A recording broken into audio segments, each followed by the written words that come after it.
અમરેલીના મોડાસામાં રોડ પર સ્થાનિકોનું ચક્કાજામ। રાજેન્દ્રનગરમાં રોડના અધૂરા કામને લઈને ભારે રોષ વ્યાપ્યો છે।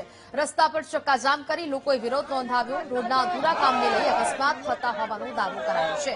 ગઈકાલે અકસ્માતમાં કાર ચાલકનું મોત થયું હતું। રસ્તા પર ખાડાને કારણે વારંવાર અકસ્માત થતા હોવાનો દાવો કરવામાં આવી રહ્યો છે।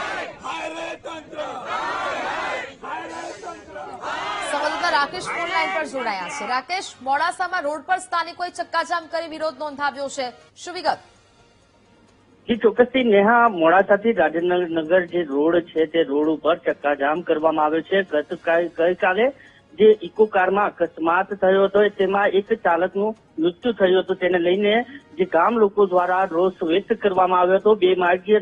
બે માર્ગીય રોડની માંગ કરવામાં આવી હતી, છતાં પણ તંત્ર દ્વારા જે બે માર્ગીય રોડ ન બનાવવાના કારણે સિંગલ પટ્ટી હોવાના કારણે જે અકસ્માત સર્જાયો હતો જેમાં એક વ્યક્તિનું મોત થતા સ્થાનિકો દ્વારા રોષે ભરાયા હતા। અને ત્યારબાદ જે રીતે તંત્ર સામે રોષ વ્યક્ત કરવા માટે જે સ્થાનિક લોકો દ્વારા રોડ બ્લોક કરી અને રસ્તો ચક્કો જામ કરવામાં આવ્યો હતો। જી બિલકુલ રાકેશ, જાણકારી બદલ આપનો આભાર।